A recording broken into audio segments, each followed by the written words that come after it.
Morning बच्चों, कैसे हैं आप सब। आई होप आप सब बहुत अच्छे होंगे। चलिए देखते हैं आज की हमारी वर्कशीट किस सब्जेक्ट की है। तो आज की हमारी वर्कशीट है इंग्लिश की। तो सबसे पहले आप अपनी नोटबुक में ये लिख लेंगे, आज की डेट लिखेंगे 2/12/2020। यहाँ पर लिखेंगे आप अपना नाम, यहाँ लिखेंगे अपनी class second, section A, B या C, जो भी आपका सेक्शन है वो लिखेंगे। आज की वर्कशीट नंबर 122 और यहाँ पर लिखेंगे अपने टीचर का नाम। आज की जो हमारी वर्कशीट का जो टॉपिक है वो है क्रिएटिव राइटिंग। तो देखते हैं क्रिएटिव राइटिंग में हमें करना क्या है। तो क्या आप जानते हैं 2 दिसंबर का दिन प्रतिवर्ष राष्ट्रीय प्रदूषण नियंत्रण दिवस के रूप में मनाया जाता है। इसको मनाने का मेन जो हमारा उद्देश्य है, जो हमारा ऑब्जेक्टिव है, वो है कि हमारे जो औद्योगिक आपदा के प्रबंधन और नियंत्रण के लिए जागरूकता फैलाना, मतलब और हवा, पानी और मिट्टी के को प्रदूषण से बचाना तथा प्रदूषण की रोकथाम के लिए कि जो भी औद्योगिक आपदा यानी कोई अचानक से जो कोई आपदा आ जाती है उसको कैसे, उसका प्रबंधन या उसको नियंत्रित कैसे किया जाए, या फिर जो पोल्यूशन है उसको कैसे कम किया जाए, कैसे उसको रोका जा सके। इस चीज़ के लिए समाज को, सोसाइटी को सतर्क करना, ये उसका मेन उद्देश्य है। ये दिवस उन लोगों को की याद में मनाया जाता है जिन्होंने भोपाल गैस त्रासदी में अपनी जान गंवाई। तो भोपाल गैस में एक एक्सप्लोजर हुआ था गैस रिलेटेड, जिसमें काफ़ी लोगों की जान गई थी।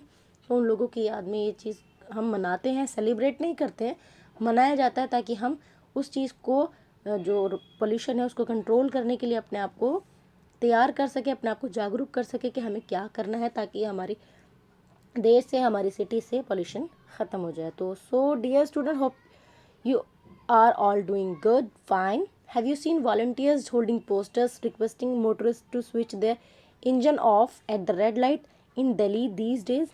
आप देख रहे होंगे इस तरह के वॉलंटियर्स जो अपने हाथ में पोस्टर लेकर खड़े रहते हैं और लोगों को रोक रोक कर बोलते हैं कि जब रेड लाइट ऑन है तो आप अपनी गाड़ी को ऑफ करें। Why are they requesting people to do this? ये लोग क्यों कर रहे हैं ऐसे? Does this exercise have anything to do with increasing air pollution in Delhi? Think deeply. ये लोग क्यों कर रहे हैं? क्या वाकई में हमारी दिल्ली में पॉल्यूशन इतना इंक्रीज़ हुआ है? क्या ये उसमें कुछ हेल्प कर सकता है? बिल्कुल कर सकता है। अगर हम इनकी बात माने और अपनी गाड़ी रेड लाइट ऑन होते वक्त अगर हम ऑफ़ कर दें तो कम से कम कुछ तो हम उसको, पोल्यूशन को अपने लेवल तक कुछ तो कम करेंगे। Let us read and enjoy the poem to see how switching off the engine at red light for a limited time can be of help of our city. तो एक पोएम है जो आप गाइए, बल्कि अपने आप को फील कराइए कि हमें करना क्या है, याद भी कर सकते हैं।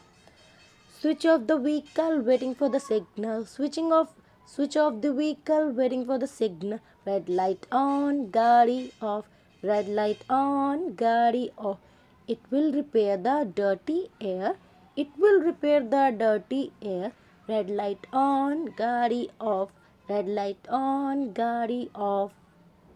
ठीक है, तो ये थी पोएम, इसको आप भी गाइए। पता कि इससे इस पोएम में था क्या कि जब भी आप अपनी गाड़ी को, अपने व्हीकल्स को स्विच ऑफ कीजिए, वेट कीजिए सिग्नल्स का, जब तक रेड लाइट जो है वो ऑन है, जब तक ग्रीन सिग्नल ना हो तब तक वेट कीजिए। It will repair the dirty air, इससे क्या होगा, जो हमारी एयर है वो जो है वो कुछ हद तक रिपेयर हो पाएगी। कब? जब हम करेंगे रेड लाइट ऑन गाड़ी of. Now let us learn more about the traffic light. तो अब हम कुछ और अपनी ट्रैफिक लाइट के बारे में सीखते हैं। Fill in the blanks with the hints from the given box.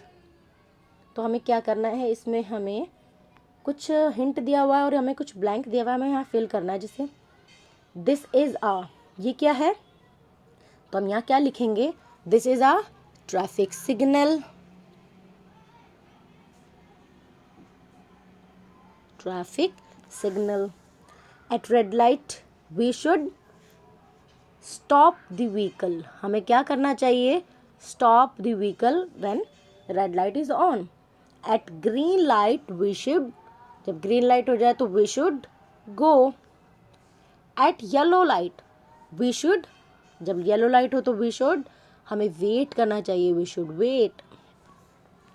Red light on गाड़ी ऑफ। तो आप ये यहाँ पर लिख सकते हैं। ये थी आपकी क्रिएटिव राइटिंग। ठीक है, पेरेंट्स के लिए सुझाव है, बच्चों को खुली जगह पर प्लास्टिक, लकड़ी इत्यादि जलाने से तो बच्चों को खुली जगहों पर प्लास्टिक, लकड़ी इत्यादि जलाने से पर्यावरण पर होने वाले दुष्प्रभावों के बारे में बात करें कि अगर हम खुले में इस चीज़ों को जलाएंगे प्लास्टिक वगैरह, तो हमारे एनवायरनमेंट में और कितनी ज़्यादा प्रॉब्लम्स क्रिएट हो सकती हैं। Covid appropriate behaviour cab message हमारा है keep maintaining physical distance of 6 feet और 2 yards। तो जब भी किसी से बात करें या बाहर जाएं तो 6 फीट या 2 गज की दूरी हमेशा बनाए रखें, ताकि कोविड से सेफ रह सकें, कोविड से लड़ सकें, उसको हरा सकें। ये थी आपकी आज की वर्कशीट। मिलते हैं नेक्स्ट वर्कशीट में, तब तक अपना ख्याल रखिए, खुश रहिए, हेल्दी रहिए। Bye bye, take care.